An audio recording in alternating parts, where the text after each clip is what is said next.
யார் இந்த மௌனகுரு? கேட்பதற்கு ஆச்சரியமா இருக்குல்ல? வாங்க, நம்ம மௌனகுரு மடாலயத்துக்கு போவோம். ஒரு சிறிய கோவில். இந்த கோவில் உள் நுழைஞ்சு போறோம்.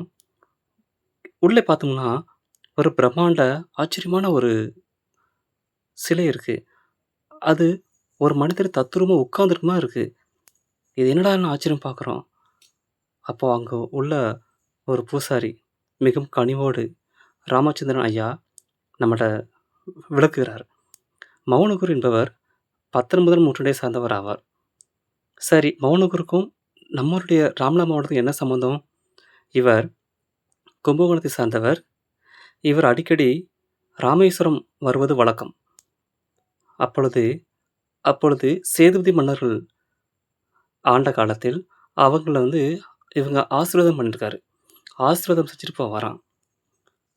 அதேபோல சுவாமி விவேகானந்தர் அவரையும் இவரு ஆசீர்வாதம் பண்ணியிருக்காரு. மிக சிறந்த ஒரு மனிதரா வாழ்ந்திருக்காரு. அறநெறி, ஒழுக்கத்தோடு வாழ்ந்திருக்காரு.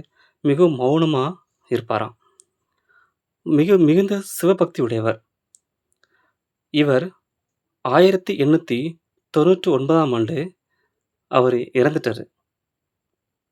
எங்க அப்டின்னா, கும்பகோணத்தில இறந்துட்டாரு. அதனால கும்பகோணத்தில அவருடைய முக்கியமான மண்டபம் இருக்கு. இதை கேள்விப்பட்ட சேதுபதி மன்னர், நமது ராமநாதபுரம் மாவட்டத்தில் அவர் நினைவாக மௌனகுரு மடாலயம் கட்டுறதுக்கு ஒரு இடம் ஒதுக்குனாராம்.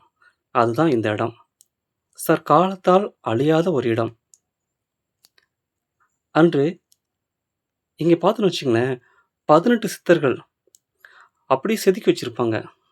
நம்ம புகைப்படத்தில பார்த்துருப்போம் 18 சித்தர்கள். ஆனா, இங்க பார்த்தீங்கன்னு வச்சுக்கங்கன்னா, 18 சித்தர்கள் அப்படியே ஒரு சிலை வடிவத்தில் இருப்பாங்க. பார்க்கவே நமக்கு பிரம்மாண்டமா இருக்கும். இந்த மாரி காட்சி நீங்க பார்த்துருக்கவே முடியாது. எனக்கு தகவல் வருது. 11 மணிக்கு எனக்கு தகவல் வருது. அதாவது மாதம் மாதம் பௌர்ணமி அன்னைக்கு சிறப்பு பூஜைகள் மௌனகுரு ஐயாவுக்கு நடக்குது அப்படின்னு தெரிவிக்கிறாங்க. மிகவும் அற்புதமா இருந்துச்சு. நான் போய் பார்த்தேன். அப்போ ஒரு லைவ் கூட நான் போட்டிருந்தேன். அப்புறம் என்ன பண்றேன் அப்படின்னா, இந்த மௌனகுரு மண்டலத்துக்கு வேற என்ன சிறப்புன்னு கேட்குறேன். குழந்தை வரம், தொழில் வளம், நம்ம கேட்டது, நம்ம நினைச்சது நடக்கின்ற ஒரு அற்புத நிகழ்ச்சி நடத்துவாராம். அப்படின்னு கேள்விப்பட்டு ரொம்ப சந்தோஷமா இருந்துச்சு. எனக்கு கரெக்ட்டா 1 மணிக்கு நான் அந்த கோயிலுக்கு போறேன். கோயில் போன பிறகு எல்லாத்தையும் சாமிய தரிசிக்கிறேன்.